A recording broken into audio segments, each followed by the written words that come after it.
دوستو شیطانی غصے کی حرمت کے اسباب اور نقصانات کے بعد اب کچھ غصے کے فوائد بھی سمجھ لیجئے گا کہ جو شخص غصے کے درست اور تعمیری استعمال کا طریقہ سیکھ لیتا ہے تو یہی غصے کی انرجی اسے دنیا کا کامیاب ترین انسان بنا دیتی ہے۔ ایسا غصے والا غصیلا شخص مجھے بہت پیارا لگتا ہے۔ تم کو آتا ہے پیار پہ غصہ، مجھ کو غصے پہ پیار آتا ہے۔ بھائی مبارک ہو اسے جسے بہت غصہ آتا ہے، تم تو بہت آسانی سے زندگی کے ہر شعبے میں کامیابی حاصل کر سکتے ہو۔ اب آپ سوچ رہے ہوں گے کہ یہ کیا بات ہوئی، بھائی پہلے غصے کو شیطانی عمل ثابت کیا اور اب غصے پر مبارکیں دے رہے ہو۔ تو میرے دوستو یہی تو غیظ اور غضب میں فرق ہے نا۔ عربی میں غصے کے لیے دو الفاظ استعمال ہوتے ہیں، ایک غیظ اور ایک غضب۔ ایک ہوتا ہے غصہ آنا اور دوسرا ہے غصہ کرنا، ان دونوں میں فرق ہے۔ غیظ اس غصے کو کہتے ہیں جب انسان اندر ہی اندر کوڑتا رہتا ہے، یہ ایک داخلی کیفیت ہے، اور غضب اس غصے کو کہتے ہیں جس کو انسان خارج میں ظاہر کرنے کا ارادہ رکھتا ہو، یہ ایک خارجی کیفیت ہے۔ یاد رکھیے غصہ ایک بہت بڑی انرجی اور توانائی کا نام ہے، ایک بڑی پاورفل فورس ہے۔ اب جو انسان غضب کی صورت میں اس توانائی کو کسی تعمیری اور پروڈکٹیو کام کے لیے خارج میں ظاہر کرنے کا ہنر سیکھ لیتا ہے نا، ایسے شخص کو کامیابی اور ترقی سے دنیا کی کوئی طاقت روک نہیں سکتی۔ اسی لیے میں غصے والوں کو مبارکباد دیا کرتا ہوں۔ وہ ایک بچے نے مجھے کہا کہ میرا دوست جانتا ہے کہ میں بہت بڑا فٹ بالر بننا چاہتا ہوں، لیکن اس نے آج گراؤنڈ میں مجھے کہا کہ تجھ میں تو کوئی ٹیلنٹ ہی نہیں ہے، تو فٹ بالر بن ہی نہیں سکتا۔ مجھے بڑا غصہ آیا۔ میں نے اس بچے سے پوچھا کہ پھر تو نے کیا کیا؟ اس نے کہا کرنا کیا تھا، میں نے سب کے سامنے اس کی خوب پٹائی کی اور خوب مکے اور لاتیں ماری۔ میں نے کہا نادان تو نہیں جانتا، اس کے جملوں نے تیرے اندر غصے کی صورت میں ایک غیر معمولی انرجی پیدا کر دی تھی۔ اگر تو اس انرجی کا صحیح استعمال کرتا تو وہی غصے کی توانائی تجھے کامیاب فٹ بالر بنا دیتی، لیکن افسوس تو نے لاتے اور مکے مار کر اس ساری توانائی کو وہیں ضائع کر دیا۔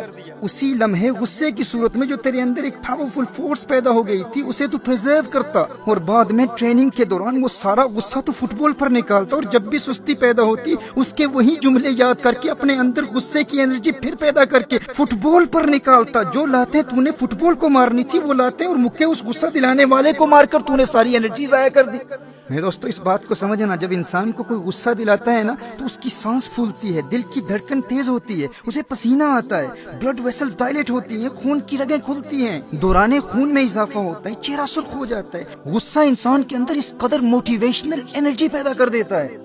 یونیورسٹی آف ایمسٹرڈم کی 2009 کی ایک اسٹڈی کے مطابق غصے کی یہ کیفیت انسان کی کریٹیو ایبیلٹی، انسان کی تخلیقی صلاحیتوں کو بڑھا دیتی ہے۔ آپ نے ہمیشہ غصے کے نقصانات کو ہی سنا ہے، آپ کو غصے سے حاصل کیے جانے والے فوائد کا اندازہ ہی نہیں ہے۔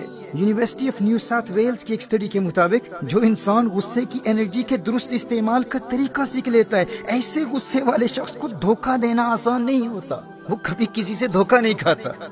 بس اینگر کو مینج کرنے کا طریقہ سیکھ لو، یہی غصہ تمہارے اندر ایک موٹیویشنل انرجی کا کردار ادا کر سکتا ہے۔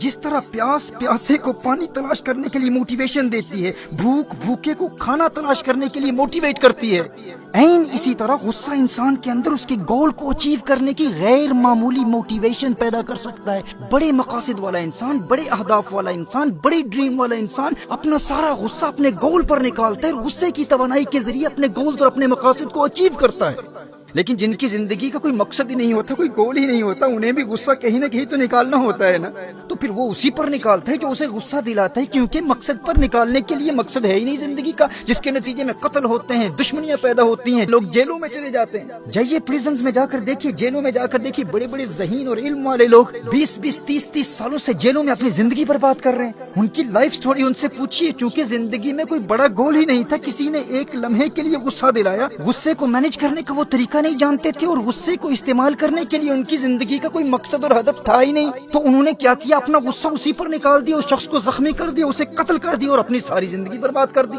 وہ ایک لمحے کی خطا تھی، وہ وقت بھی دیکھا ہے تاریخ کی گھڑیوں نے، لمحوں نے خطا کی تھی، صدیوں نے سزا پائی۔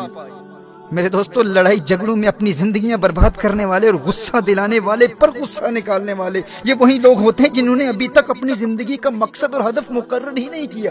اور جن والدین کی اولاد لڑائی جھگڑوں میں اپنا وقت برباد کر رہی ہے، ان والدین کو بھی چاہیے کہ اولاد کے لیے کوئی مقصد تلاش کریں، انہیں کوئی زندگی کا مقصد دیں۔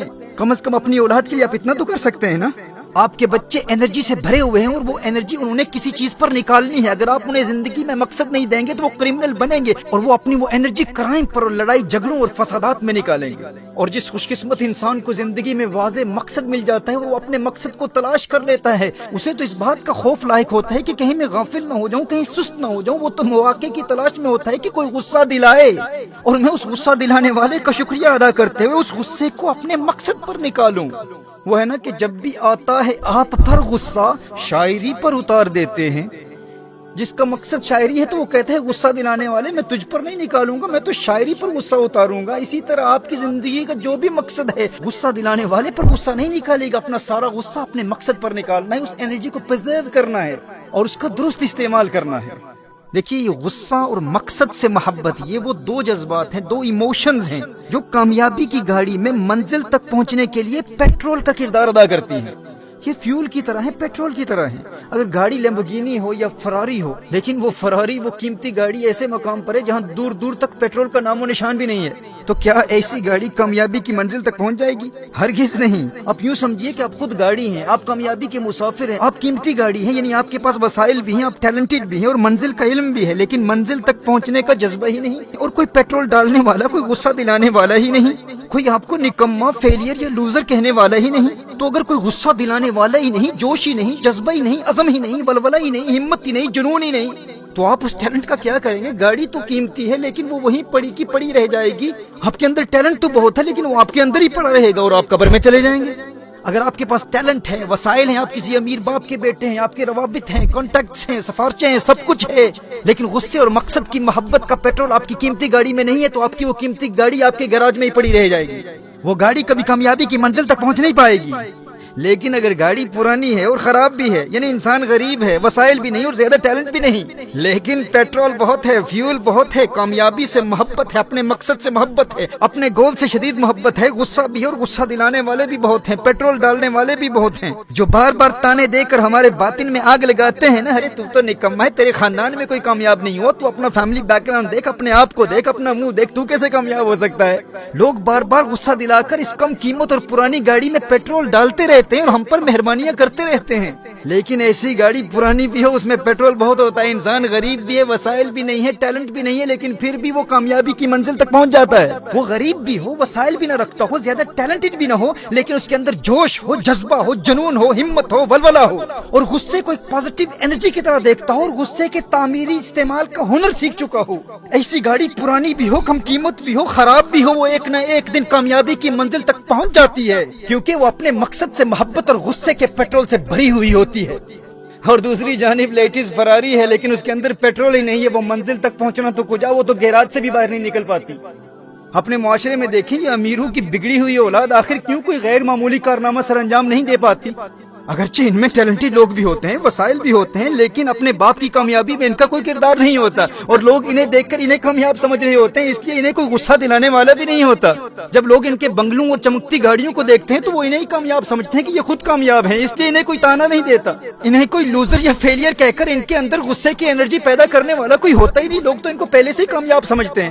تو اسی لیے یہ بہت کم ہوتا ہے کہ کسی امیر کا بیٹا کوئی قابل ذکر کارنامہ سر انجام دے کر اپنے باپ سے بھی آگے نکل جائے. تو ایسے لوگ ان مہنگی گاڑیوں کی طرح ہوتے ہیں جن میں پیٹرول نہیں ہوتا, کیونکہ کوئی پیٹرول ڈالنے والا ہی نہیں ہے نا.